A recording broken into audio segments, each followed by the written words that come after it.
¿Qué tal, queridos amigos? Bienvenidos.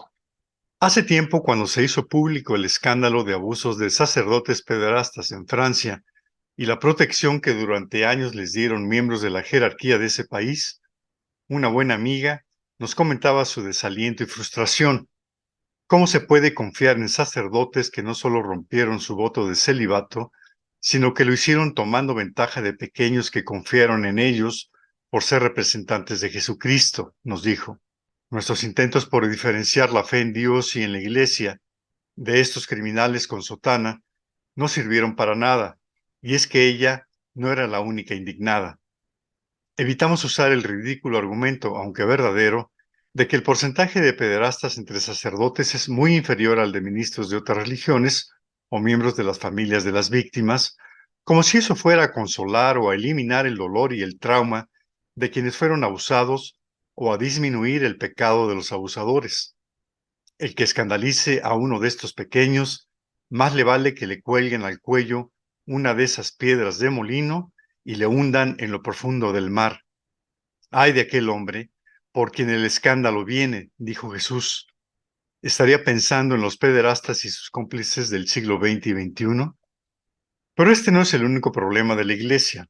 La corrupción en el Vaticano, las fundadas sospechas de que la masonería se ha infiltrado en la Iglesia y la postura cismática de la Iglesia alemana, en cuyo sínodo se discutieron y aprobaron conclusiones contrarias a la moral sexual católica, son algunos de los severos problemas que enfrenta la Iglesia hoy en día. La tentación que se nos presenta, como sucedió a los discípulos de Maús, es dejarnos convencer por el demonio, padre de la mentira, que no hay esperanza. Para ellos, Jesús había dejado de ser el Mesías para convertirse en un profeta poderoso, pero que había incumplido su palabra de que resucitaría. Para nosotros, que la Iglesia ha traicionado a su fundador, que su debilitamiento e incluso su práctica desaparición es inminente.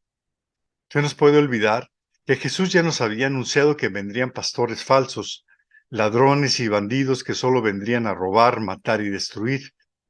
Pero debemos recordar que también dijo a Simón: yo te digo que tú eres Pedro, y sobre esta piedra edificaré mi iglesia, y las puertas del infierno no prevalecerán contra ella.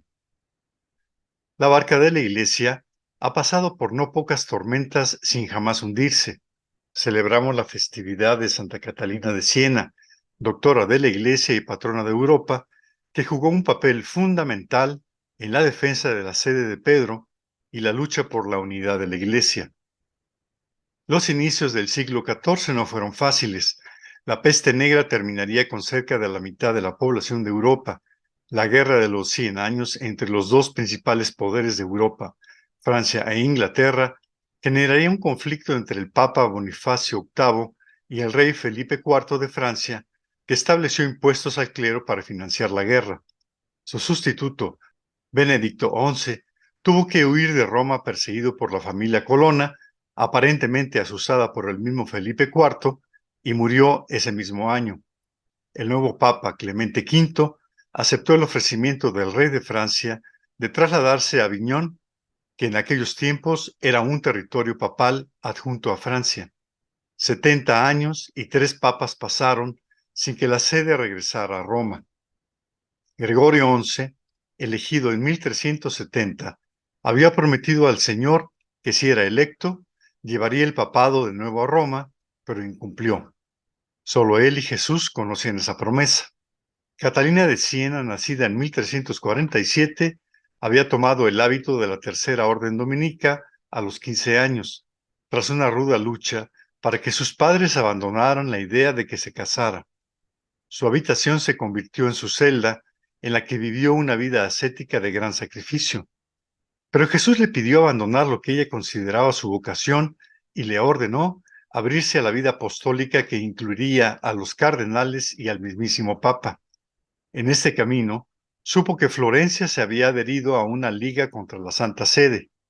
Aceptaron su mediación con el Papa Gregorio XI para que regresara a Roma y evitar el cisma que parecía inminente.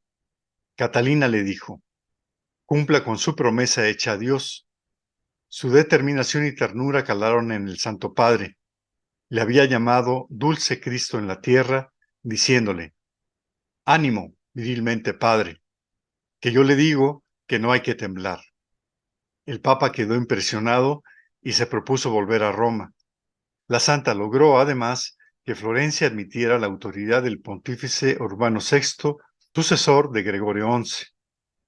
En nuestro análisis de las difíciles y en ocasiones dramáticas situaciones que vivimos, nos puede pasar que apliquemos criterios humanos y que olvidemos que Dios es el dueño de la historia, que Él y solo Él ha definido su plan de salvación y que tiene todo el poder, a pesar de las decisiones de los hombres, a quienes decidió hacernos libres. Es Él quien en última instancia mueve las piezas del ajedrez eterno en el que el demonio ha sido derrotado a pesar de sus pataletas. ¿No les parece? Hasta la próxima. Dios los bendiga.